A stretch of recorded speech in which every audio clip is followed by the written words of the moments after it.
Perkenalkan, nama saya Dr. Igede Suryadinata, spesialis bedah.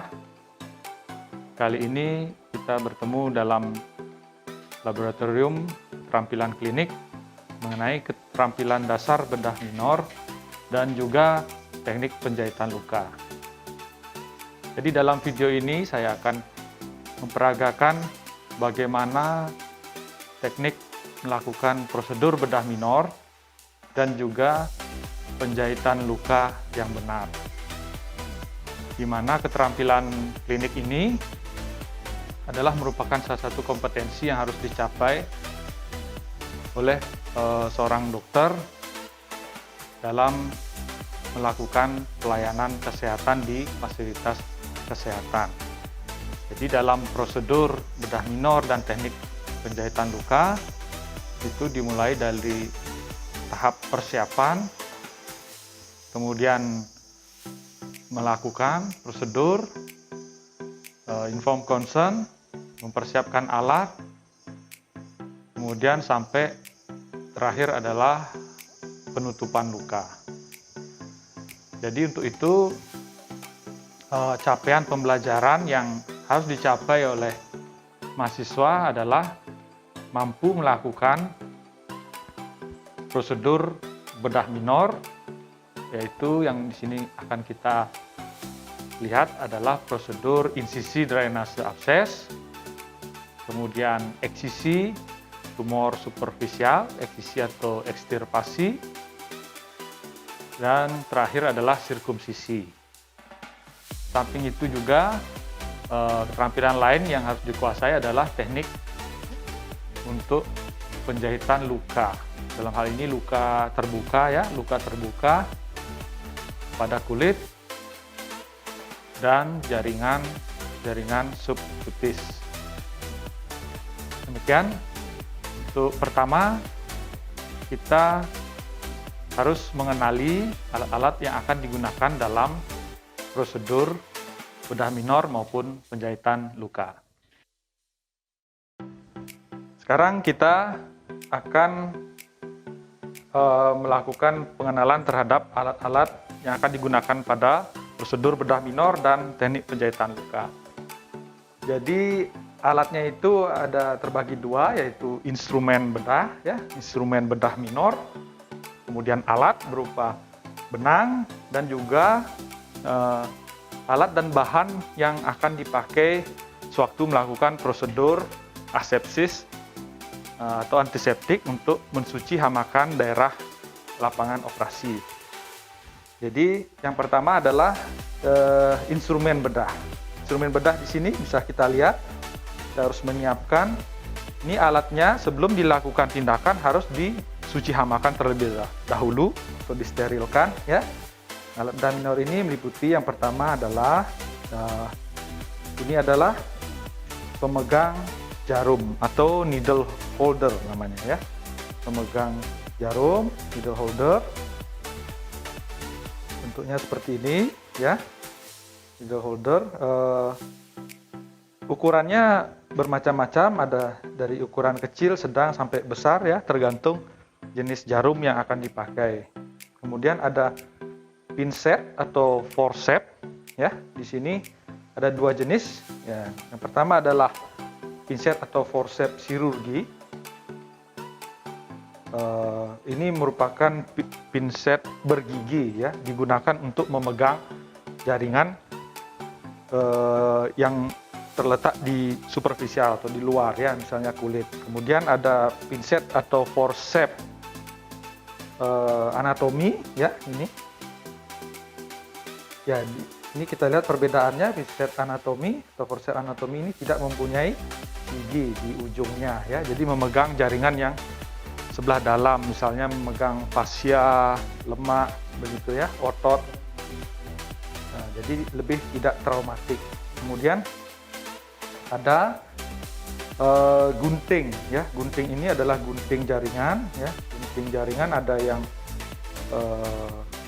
kecil, berukuran kecil seperti ini ya, ada yang ukurannya lebih besar ya, tergantung jenis jaringan yang akan kita lakukan diseksi ya. Biasanya yang kecil ini untuk daerah-daerah di sekitar wajah atau daerah sendi ya. Kemudian ada gunting benang untuk memotong benang, dan juga ada klem. Klem ini berfungsi untuk menghentikan perdarahan ya. Ada yang bentuknya lurus dan ada yang bengkok ya. Ini klem untuk menghentikan perdarahan atau hemostat, perdarahan dari arterial maupun vena. Jadi secara umum instrumen ini ada instrumen untuk memegang, kemudian memotong ya, dan juga ada untuk mengikat jaringan ya. Oke, kemudian kita lanjut ke alat dan bahan yang diperlukan untuk melakukan prosedur asepsis ya. Jadi prosedur asepsis ini menggunakan larutan antiseptik ya. Di sini ada, bisa kita lihat, povidon ya, povidon iodin, kemudian larutan salin ya untuk membersihkan luka, kemudian kasa steril, kemudian ada larutan anestesi ya, anestesi yang kita gunakan untuk melakukan anestesi lokal. Ini adalah kita sebut korentang ya, untuk memegang kasa, untuk melakukan prosedur mengambil kasa steril tersebut. Kemudian ada baki bengkok, ini untuk membuang cairan yang dilakukan saat pencucian luka ya.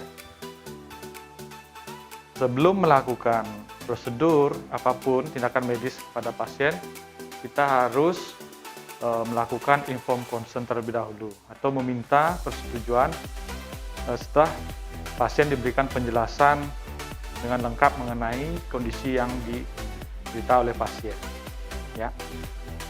Selamat pagi Bapak. Perkenalkan, nama saya Dr. Surya, dokter yang menangani Bapak. Saya tiang tahu namanya siapa? Umurnya berapa? 47. Alamat di mana? Ya. Keluhan Bapak apa saat ini ya? Luka kena sabit, Dok. Luka kena sabit. Kapan kejadiannya? 1 jam yang lalu. 1 jam yang lalu. Bagaimana prosesnya kok bisa kena sabit? Saat Motong rumput dulu, nggak sengaja tangannya. Tangan yang sebelah mana? Mohon maaf, sebelah kiri. Ya, sebelumnya saya akan melakukan pemeriksaan dulu pada luka Bapak ya. Apa Bapak bersedia? Ya. Oke. Ya, jadi setelah saya melakukan pemeriksaan, saya dapatkan ada luka terbuka sepanjang kurang lebih 5 cm, itu kedalamannya sampai lemak di bawah kulit. Ya, jadi ada perdarahan. Dan itu harus dilakukan penjahitan luka untuk menghentikan perdarahan, mencegah infeksi, dan supaya menghasilkan bekas luka yang baik. Apa Bapak setuju? Terima kasih. Oke, sebelum melakukan prosedur penjahitan luka, pertama kita harus melakukan prosedur cuci tangan ya. Cuci tangan di sini bisa menggunakan air mengalir dengan sabun ya, ataupun menggunakan cairan antiseptik seperti alkohol 70% ya. Saya melakukan cuci tangan dengan larutan antiseptik dengan 6 langkah cuci tangan dari WHO.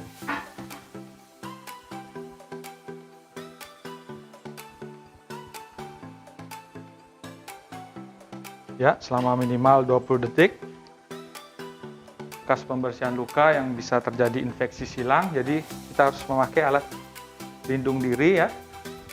Yang standar biasanya adalah cap, head cap, kemudian Google ya, pelindung mata, masker bedah, kemudian gaun, boot, dan juga sarung tangan ya, sarung tangan steril. Nah, sekarang saya akan memperagakan cara memakai sarung tangan ya. Bagian dalamnya ya. Jadi sarung tangan ini sudah terlipat sedemikian rupa sehingga bagian dalam ini berada di luar, sehingga memudahkan kita saat menggunakan. Kemudian kita kenakan dulu pada tangan yang sebelah kanan dengan cara demikian ya.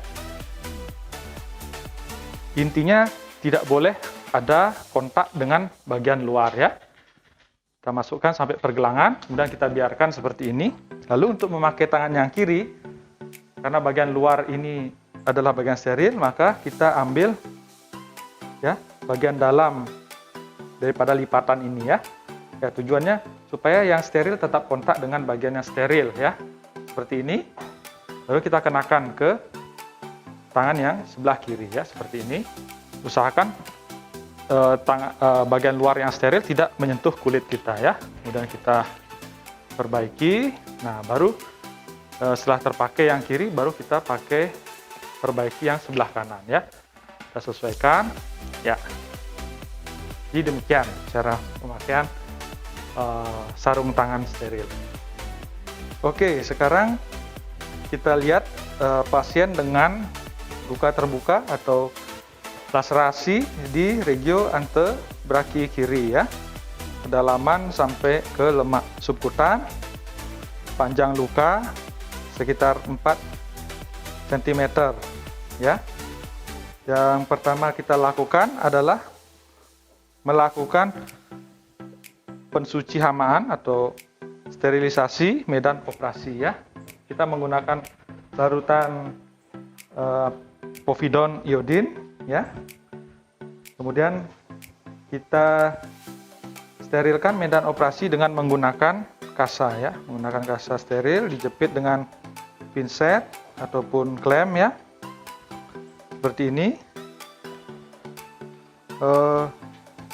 Tentunya semua alat di sini sudah dilakukan sterilisasi, dan di bawah daripada daerah yang akan kita lakukan prosedur penjahitan ini harus dilapisi dengan perlak ya, atau lapisan yang tahan air. Oke. Setelah mendapatkan persetujuan pasien ya dan diberikan penjelasan, kita lakukan prosedur sterilisasi. Caranya dengan memutar, dengan gerakan memutar dari sentral ke perifer atau dari dalam bergerak perlahan keluar ya. Jadi seperti ini ya, kita oleskan di sekitar luka ya, yang paling dekat dengan luka dulu, kemudian baru bergerak menuju keluar dengan cara memutar seperti ini ya. Ya, oke. Karena povidon ini sifatnya dia sedikit iritatif dan bisa menimbulkan nyeri, jadi untuk membersihkan luka ya, saat pensterilan ini kita tidak langsung mengoleskan povidon ke daerah luka ya, karena dapat menyebabkan nyeri pada pasien ya. Berikutnya, setelah melakukan prosedur sterilisasi lapangan operasi, kita pasang duk ya, duk lubang yang steril untuk menutupi medan operasi dan mencegah terjadinya infeksi pada luka ya. Jadi ini yang disebut prosedur asepsis dan antiseptik ya. Kemudian sebelum melakukan penjahitan, kita lakukan prosedur anestesi lokal dulu ya, prosedur pembiusan supaya pasien tidak merasa nyeri saat melakukan penjahitan. Kita menggunakan lidokain 2% ya, sekitar 1-2 ampul ya, kita masukkan dalam spade. Sekarang kita akan melakukan infiltrasi dengan lokal anestesi menggunakan lidokain ya. Jadi tekniknya merupakan teknik blok infiltrasi subkutan ya. Caranya jadi spade dengan jarumnya ini kita tusukkan dengan sudut antara 25 sampai 30 derajat ya. Jadi diberi jarak dengan batas luka di tepinya ya. Dan kita tusukkan ke subkutis ya. Sampai subkutis, kemudian kita arahkan ke kedua sisi daripada luka ya. Kita aspirasi terlebih dahulu untuk memastikan bahwa tidak terjadi penusukan ke dalam pembuluh darah ya. Kemudian jika saat diaspirasi ternyata yang keluar adalah darah, maka spade ini kita harus reposisi ya, pindahkan. Kemudian kita aspirasi lagi. Apabila tidak ada kelihatan darah, maka kita suntikkan ya lidokain ini, anestesi lokal yang kita gunakan sebanyak 1 cc ya, 1 cc di tiap sisi ya, dengan cara disuntikkan sambil menarik jarumnya ya. Jadi 1 cc ya. Prosedurnya sama, kita masukkan, dia masuk di bawah subkutis, kita aspirasi dulu, pastikan tidak ada injeksi intraarterial ya, tidak ada darah, baru kita masukkan 1 cc ya. Ya. Setelah itu, karena yang teranestesi baru setengah, kita ulang lagi ya di sebelah sini, sisi sini, supaya mencapai semua daerah yang akan kita lakukan penjahitan ya. Ini prosedurnya sama, kita aspirasi, tidak ada, masukkan 1 cc sambil gerakan menarik ya. Kemudian lakukan di sisi yang sebelahnya ya. Ini aspirasi, tidak ada darah, lakukan filtrasi ya. Nah, lidokain ini akan bereaksi dengan cepat ya, dalam hitungan menit, 1-2 menit dia sudah bekerja. Kita tunggu sampai anestesi lidokain ini bekerja ya, sekitar 1-2 menit. Ya. Setelah itu kita lakukan pengetesan ya, pengetesan apakah sudah bekerja anestesi yang kita lakukan. Caranya dengan menggunakan pinset chirurgi ini, kita coba jepit di tepi luka, salah satu tepi luka. Ya. Kemudian kita lihat reaksi pasien atau kita tanyakan kepada pasien apakah pasien merasakan nyeri atau tidak. Biasanya ditandai kalau sudah bekerja, biasanya ada kesemutan ya, rasa tebal begitu dari pasien. Ya, kita coba jepit dengan pinset. Apabila pasien tidak merasakan nyeri, berarti lapangan operasi sudah teranestesi dengan baik. Baru kita bisa mulai lakukan. Sebelum penjahitan kita lakukan prosedur pembersihan luka ya. Kalau khusus untuk luka terbuka karena terjadi kontaminasi, kita lakukan pembersihan dulu. Ya, jadi kita ulangi, kita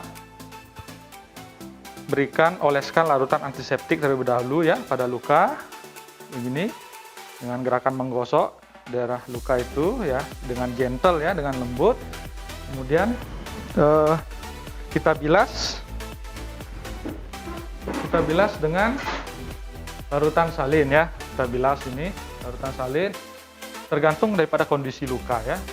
Pembilasan apabila banyak kontaminasi dan luka kotor sekali ya, kita bisa guyur ya, bahkan bisa guyur dengan larutan garam fisiologis ya. Kita cuci, kita bersihkan ya, semua benda asing harus dibersihkan ya, jaringan mati juga semua harus dibersihkan ya, kan kita bila perlu bila banyak terdapat jaringan yang non viable, yang jaringan mati, kita lakukan debris demang atau pembersihan dulu dengan menggunakan gunting jaringan ya. Jadi ini biasanya tepi lukanya biasanya sangat kotor, jadi kita lakukan freshening ya. Jadi kita gunting tepi lukanya supaya bersih, segar ya. Jadi itu semua ditujukan untuk menghindari terjadinya infeksi pada luka. Oke, baik. Setelah itu kita lakukan penjahitan luka. Melakukan penjahitan luka, kita harus tahu cara memegang instrumen dengan benar ya. Instrumen ini adalah needle holder, yaitu pemegang jarum ya. Caranya dipegang dengan ibu jari dan jari keempat ya, jari manis ibu jari pada bagian atas ya. Kemudian jari manis di bilah yang sebelah bawah ya. Kemudian bisa dilihat pada needle holder ini terdapat ceruk begini ya. Ini usahakan ceruk ini berada di bagian atas, karena kadang-kadang kalau dia di bagian bawah akan mengganggu pergerakan daripada benang ya. Selanjutnya needle holder ini dipegang demikian ya, dengan jari telunjuk berada di dekat dengan ujung needle holder supaya membantu kestabilan needle holder saat memegang. Kemudian kita pasangkan jarum ya, jarum jahit. Untuk kulit yang digunakan ini adalah jarum yang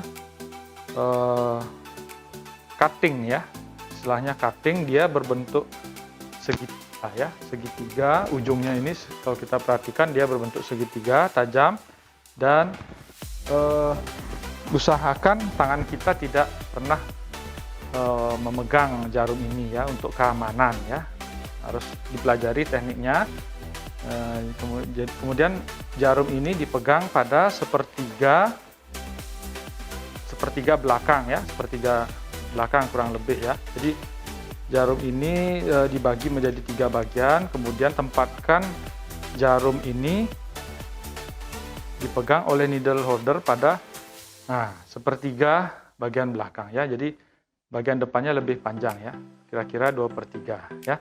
Kemudian benang yang digunakan adalah benang yang non absorbable. Contohnya ini adalah nilon ya, non absorbable nilon, atau contoh lain ada silk ya, benang silk, dan juga ada benang prolin. Itu semua non absorbable ya, yang digunakan untuk menjahit kulit biasanya ya. Kemudian teknik untuk penjahitan luka ya, kita lihat lukanya. Kalau lukanya berbentuk elips seperti ini, kita mulai dari bagian bisa pertengahan, bisa di bagian tepi ya. Jadi di sini saya ambil jahitan pertama 1 cm dari ujung daripada luka ya. Caranya adalah ya, kita pegang dulu jarum dengan baik, kemudian posisi tangan kita harus dalam keadaan full pronasi ya. Ini ada supinasi, ini pronasi ya, full pronasi, sehingga ujung jarum tepat mengarah ke bawah ya. Kemudian siku itu membentuk sudut 90 derajat dengan bahu, sendi bahu posisi abduksi ya. Kemudian kita tusukkan, usahakan tegak lurus ya, tegak lurus dengan kulit, full pronasi, tegak lurus begini. Kemudian kita tusukkan ke kulit ya. Kemudian kedalamannya sesuai dengan kedalaman luka ya, makanya dipilih nanti ukuran jarum yang sesuai. Kemudian kita tusukkan, setelah masuk di satu sisi, keluar di daerah subkutis, kita ambil dengan pinset dan disambut dengan needle holder ya. Kita tarik ya, kita tarik sebagian sampai kira-kira mungkin 4-5 cm. Kemudian kita ulangi prosedurnya dari dalam ya, dari dalam keluar. Usahakan tempat keluarnya adalah sama, jadi jarak tepi luka ke tempat tusukan pertama itu sesuai dengan kedalaman luka ya, dan tempat keluar di sisi yang lain itu harus sama dengan sisi sebelahnya ya. Kemudian kita pegang dengan pinset, lalu ditarik dengan needle holder gitu ya. Kemudian kita sisakan beberapa sentimeter untuk dilakukan penyimpulan ya. Jadi simpul bedah itu ada 2 yang biasa dipergunakan, adalah yang pertama adalah reef knot dan kemudian surgeon knot ya. Jadi yang lumrah kita gunakan untuk penjahitan kulit adalah surgeon knot. Cara menyimpulkan surgeon knot adalah benang ini kita putar 2 kali. Ini menggunakan instrumen ya, karena ada teknik penyimpulan yang tanpa instrumen ya. Dengan instrumen caranya untuk surgeon knot adalah seperti ini. Jadi benang kita lingkarkan 2 kali ya, 2 kali pada needle holder. Kemudian kita ambil ujung benang di sisi yang berlawanan ya, begini. Nah, kemudian kita lakukan penarikan ya, penarikan sampai ujung-ujung kulit dari tepi luka itu bertemu ya. Nah, di sini harus dilatih supaya tidak terlalu, jahitan itu tidak terlalu tegang, karena terlalu tegang vaskularisasi menurun, nanti mengganggu penyembuhan luka ya. Seperti ini, kita tarik dan kita tempatkan harus simpulnya nanti di daerah tepi ya, jangan di tengah-tengah menempatkan simpul ya. Kita tempatkan di daerah tepi yang mempunyai vaskularisasi yang baik ya. Oke. Ya, ini agak tegang ya kulitnya ya. Ini kemudian kita buat simpul yang kedua ya. Simpul yang kedua ya. Ini karena pada manekin ini agak tegang sehingga dia tidak bisa menahan posisinya ya. Kita taruh di bagian tepi ya, bagian tepi. Ya, kemudian untuk yang kedua kita caranya, kalau tadi begini ya arahnya ke depan, sekarang berlawanan ya, untuk membentuk surgeon knot berlawanan. Kita lingkarkan 2 kali ya. Nah, kita ambil ujungnya, kemudian menariknya pun harus berlawanan ya, harus dibawa ke arah yang berlawanan seperti itu ya. Ya, oke. Kemudian baru kita gunting dengan gunting benang. Ya, cara mengguntingnya ya, lihat mata guntingnya ya, kita arahkan sampai ke simpul, kemudian diputar dulu 45 derajat, baru digunting ya. Jadi sehingga menghasilkan sisa benang yang kurang lebih panjangnya sesuai dengan panjang jahitan yang kita buat ya. Oke, saya ulangi sekali lagi ya, kita posisikan, pegang benang dengan needle holder ya, 2/3 lateralnya ya, kira-kira. Nah, kemudian posisi tangan full pronasi, siku 90 derajat, masukkan tegak lurus seperti ini ya, tegak lurus sampai mencapai seluruh kedalaman luka, diambil dengan pinset, sambut dengan needle holder, tarik sekitar beberapa senti ya, kemudian ulangi di sisi sebaliknya ya. Ya, kita ambil dengan pinset, sambut dengan needle holder, baru dilakukan penyimpulan. Penyimpulan tadi surgeon knot ya, 2 kali begini. Ya, kemudian kita tarik ya. Sebenarnya kalau kulit saat ditarik begini, dia sudah tidak akan bergerak ya, tidak akan bergerak posisinya ya. Ini bisa langsung kita taruh simpulnya di tepi, nah seperti itu ya. Ya, ini usahakan ketemu ya tepi lukanya, tapi tidak terlalu tegang. Ya, nah seperti ini. Ya, ini manekinnya terlalu kaku. Kemudian kita ulangi 2 kali ke belakang sekarang arahnya ya. Ya, kemudian menariknya juga berlawanan ya. Oke. Jadi bisa dilihat lagi perbedaannya, ini ke depan ya. Kemudian saat menyimpulnya ini tangan juga ya, menariknya ini ke depan, ini ke belakang ya. Kemudian yang berikutnya ini arahnya melingkari ke belakang ya. Kemudian saat menarik pun ini ke belakang, ini ke depan ya. Jadi harus begitu, harus bersilangan sehingga menjadi surgeon knot. Karena kalau tidak, arah gerakannya tetap sama ya, seperti ini. Ini ya, seperti ini. Kemudian kita ulangi lagi sama begitu, nanti dia akan membentuk simpul hidup ya, tidak membentuk surgeon knot sehingga bisa lepas ya. Baru kita lakukan pengguntingan. Ya. Ya, berikutnya adalah prosedur bedah minor. Yang pertama adalah prosedur insisi, di mana insisi ini dilakukan pada kondisi adanya abses atau kantongan nanah di bawah kulit ya, abses superficial. Sini kita lihat ada abses di daerah kulit ya, atau orang awam menyebutnya bisul seperti itu ya. Jadi ada infeksi dari kelenjar kulit, kemudian terjadi supurasi atau proses pernanahan sehingga membentuk kantongan besi nanah dinamakan abses ya. Nah, di sini kita memerlukan alat yaitu scalpel atau pisau bedah ya. Pisau bedah yang digunakan ada ukurannya juga ya. Biasanya kita gunakan nomor 11 ya, scalpel nomor 11 atau mesh, biasanya di lingkungan medis kita sebut dengan mesh. Mesh nomor 11 atau ini adalah mesh nomor 15 ya. Jadi scalpel ini sudah kita buka dari pembungkusnya, pastikan ukurannya sesuai. Yang kita butuhkan adalah nomor 11 dan nomor 15. Kemudian kita pegang menggunakan klem ya. Di klem arteri dipegang di bagian ujungnya ya. Kemudian scalpel ini akan kita gunakan, masukkan pada pemegang daripada scalpel atau scalpel handle ya. Handle-nya ini juga harus sesuai ya. Jadi ukuran scalpelnya 11 dan 15, ukuran handle-nya harus nomor 3. Bisa dilihat di gagangnya sini ya. Ukuran daripada pemegang scalpel. Cara memasangnya ya.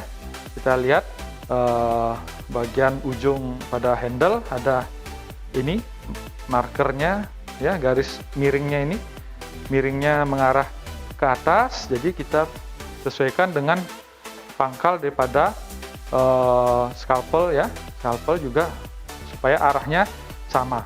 Kemudian kita masukkan ke alurnya ya, di ujung handle itu ada alur, kemudian kita masukkan, paskan pada alur, kemudian kita dorong ke belakang sampai terdengar bunyi klik gitu ya. Kita dorong ya. Nah, demikian. Jadi supaya terdengar klik, ini lubang pada scalpel terisi semua oleh pemegangnya pada handle-nya ya. Oke, berikutnya cara memegang handle ya, dengan cara gini ya, secara umum kita pegang pada bagian pangkalnya dengan ibu jari dan 3 jari lainnya begini, kemudian jari tunjuk ini berada di dekat ujungnya pada handle-nya ya, yang ada gigi bergerigi ini dengan cara demikian untuk melakukan insisi ya. Kemudian untuk melakukan insisi caranya sama dengan prosedur penjahitan luka. Kita setelah mendapatkan persetujuan pasien, jelaskan kepada pasien, kita lakukan prosedur asepsis ya, sterilkan pada medan operasi sekeliling daerah abses ya. Setelah itu kita lakukan asesi ya, tetap sebelum tindakan, karena ini merupakan prosedur yang menyembuhkan nyeri, kita harus lakukan pembiusan dengan lokal anestesi ya. Untuk abses ya, caranya sama tadi seperti tadi ya, masukkan sebelah sisi ya dengan blok infiltrasi ya, aspirasi, kemudian suntikkan 1 cc, ditarik ya keluar, kemudian pindahkan ke sisi yang lain, aspirasi, kemudian suntikkan 1 cc ya. Nah, ini berikutnya bisa ya dari sini ya, filtrasi, aspirasi ya, suntikkan ya dengan sisi sebelahnya, atau kalau mau bisa dari sebelah ini ya, sebelah berlawanan, tapi usahakan daerah yang sudah terinfiltrasi baru kita lakukan penusukan di daerah sana supaya pasien tidak nyeri ya. Ini aspirasi, kemudian filtrasi ya, sebelah sini juga infiltrasi ya. Kemudian kita tunggu bekerja sekitar 1-2 menit. Kita lakukan pengecekan ya, biasa bisa menggunakan ujung daripada scalpel ini ya, atau dijepit dengan pinset ya. Kita jepit bagian kulitnya, apakah pasien merasakan nyeri atau tidak. Kalau sudah terjadi rasa kesemutan, tidak nyeri saat dijepit, berarti anestesi sudah bekerja, prosedur kita bisa lanjutkan. Nah, prosedur insisi abses ya, dengan cara kita pegang handle scalpel dengan cara seperti ini ya. Kemudian kalau menggunakan mesh 15 ini, yang tajam adalah daerah perut daripada pisau ya. Kita lakukan insisi tegak lurus tepat di puncak daripada abses ya. Kita iriskan perlahan-lahan sampai menembus subkutis dan dinding daripada abses. Biasanya kalau sudah menembus dinding abses, biasanya akan keluar nanah ya. Jadi kalau sudah menembus dinding abses, keluar nanah, atau bisa langsung seperti kita coblos ya, tapi biasanya kita pakai mesh yang nomor 11. Kalau pakai nomor 11 bisa langsung kita insisi begini, kemudian lakukan penusukan langsung ya. Ditusuk dia, tusuk sampai keluar nanah ya. Demikian. Oke, berikutnya adalah prosedur bedah minor untuk eksisi atau ekstirpasi tumor superficial. Kali ini kasusnya adalah tumor jinak jaringan lemak. Jadi soft tissue tumor ya, tumor jaringan lunak berupa lipoma. Lipoma itu adalah tumor jinak dari jaringan lemak ya. Jadi prosedurnya sama, tetap inform concern, penjelasan pada pasien, minta persetujuan, terus sudah setuju, kita lakukan persiapan lapangan operasi ya. Sebelumnya kita melakukan prosedur cuci tangan, memakai APD lengkap ya. Kemudian melakukan prosedur asepsis ya. Jadi di sini kita dapatkan ada soft tissue ya. Pada kasus ini berupa lipoma, ada 2 buah di sini ya. Nanti kita coba lakukan ekstirpasi lipoma ya. Lipoma adalah tumor ingat pada jaringan lemak. Ya, pertama kita lakukan prosedur asepsis dulu seperti biasa ya. Kita dengan larutan povidone iodin ya. Kita lakukan dari bagian dalam keluar ya, seperti itu, gerakan memutar. Oke. Kemudian kita suntikkan anestesi lokal menggunakan lidocaine 2% ya. Jadi di mana teraba benjolan itu ya, benjolan lemaknya, maka di sekelilingnya kita lakukan blok ya. Ya, blok infiltrasi di sekitarnya. Jadi di sini kita bisa raba, ini adalah benjolannya ya. Ya, jadi kita lakukan infiltrasi anestesi di sekelilingnya dengan cara yang sama seperti tadi ya. Masukkan sampai subkutis ya, ke satu sisi dulu, aspirasi, tidak darah, suntikkan ya 1 cm, kemudian pindah ke sisi sebelah, aspirasi, dan infiltrasi ya.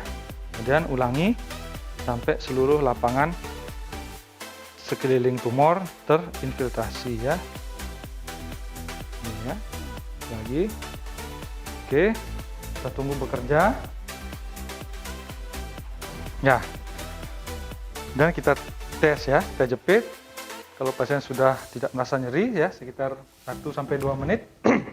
Nah, kita lakukan dari ekstirpasi ya.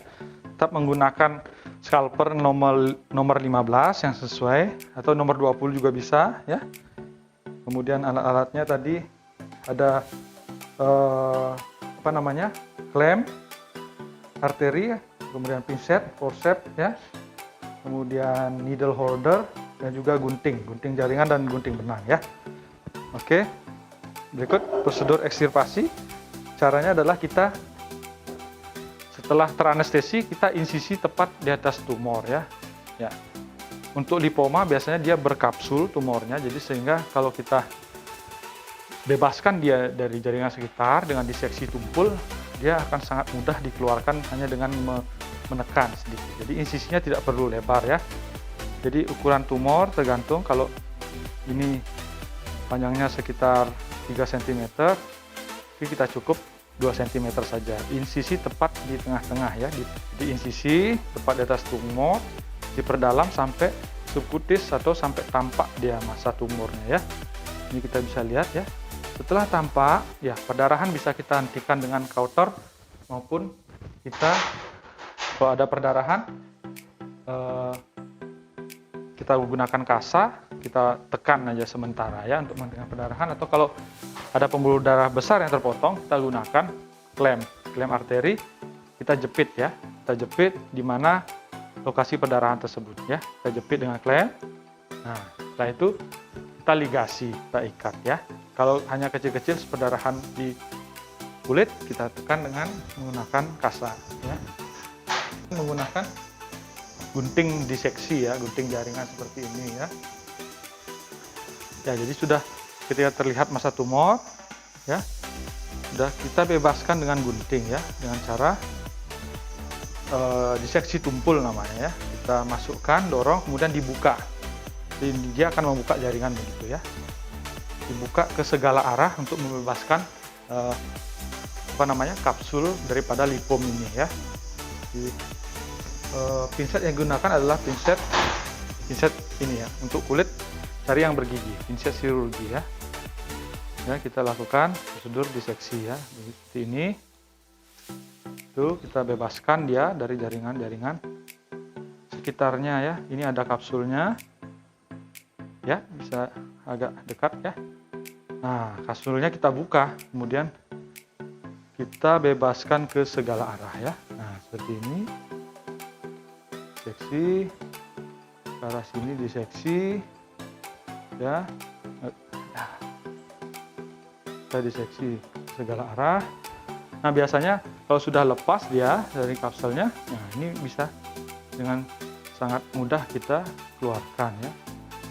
Nah, cara ditekan ya, begini ya. Nah, kita bebaskan dari dasar ya, di seksi. Kalau ada jaringan yang melekat, kita bisa lakukan pengguntingan ya. Nah, ini ditekan saja begitu ya, biasanya dia akan lepas dari jaringan sekitar ya kalau lipoma. Ya, nanti biasanya lipoma kuning dia warnanya ya. Nah, ini kita lepaskan dengan dasarnya. Kita kalau ada yang melengket, kita bisa gunting ya sampai terlepas seperti ini. Kalau kita yakin lipoma, selanjutnya bisa tidak usah kita periksakan ke lab patologi, tapi kalau padat sebaiknya diperiksakan spesimen jaringan ini ke lab patologi ya. Setelah itu kita hentikan perdarahan. Kalau ada perdarahan ya, perdarahan yang dari arteri begitu, kita klem, kemudian bisa dilakukan ligasi ya, diikat dengan benang atau dengan kauter. Kalau punya kauter, dikauterisasi ya. Jadi setelah perdarahan berhenti, kita bersihkan, cuci dengan larutan garam fisiologis. Pada lukanya kita cuci dengan garam, ini kasa sudah dibasahi dengan larutan garam fisiologis. Nah, selanjutnya baru kita lakukan penjahitan ya, penjahitan daripada luka operasi. Ya, seperti tadi, cara menjahit luka sama ya. Kalau dia dalam ya, prinsipnya adalah hindari terjadinya dead space atau ada rongga. Kalau dia besar tumornya, kita harus lakukan penjahitan subkutikuler dulu ya. Subkutikuler dengan benang polipropilen, kemudian catgut, chromic catgut seperti itu ya. Bermacam-macam mereknya. Nah, teknik subkutis caranya dengan, nah ini kita mulai dari dalam ya, jadi bisa lebih dekat. Caranya dengan mulai dari dasar luka dulu ya, dasar luka, kemudian dasar luka, kemudian kita ambil bagian dermisnya, dermis. Jadi lapisan kulit ada epidermis, ada dermis. Kita ambil sedikit bagian dermis ya, jadi berbeda dengan kulit, ini kita mulai dari dalam dulu ya. Ya. Cuma ini manekinnya ini kurang bagus ini ya, nggak rapuh dia. Oke, ini seperti itu, kita ambil dengan needle holder. Kemudian untuk sisi berikutnya kita ambil dari dermis, kemudian sampai ke dasar daripada luka. Jadi ini adalah teknik barrier suture ya. Jadi simpulnya di dalam nanti ya, simpulnya akan tertanam. Teknik penjahitan untuk subkutis adalah teknik penjahitan simpul yang terkubur ya, tertanam dia ya. Yaitu kita sama surgeon knot. Nah, ini ya, 2 kali. Nah, tariknya sebaliknya ya. Oke. Setelah itu kita gunting dengan gunting benang ya. Oke. Selanjutnya kulitnya sama tekniknya ya. Kita pakai surgeon knot, pronasi sesuai kedalaman luka, jaraknya sama ya. Tegak lurus 90 derajat. Ya. Kalau tepi luka jaraknya dekat, bisa langsung sekalian kita ambil ya, seperti ini. Tuh, kita pegang dengan pinset ya. Oke. Nah, kita lakukan penyimpulan ya, surgeon knot begini, tariknya ke sana. Oke. Bisa langsung ditaruh di tepi ya. Kemudian berikutnya 2 kali ke belakang. Nah, ini tarik juga ke belakang. Oke. Seperti itu, dan simpul ditaruh di tepi luka ya, di ini, dan baru digunting ya. Cara mengguntingnya tadi sama ya, simpul dulu, miringkan 45 derajat, kemudian baru dipotong ya. Oke, yang lebihnya apabila masih ada yang panjang, kita bisa rapikan.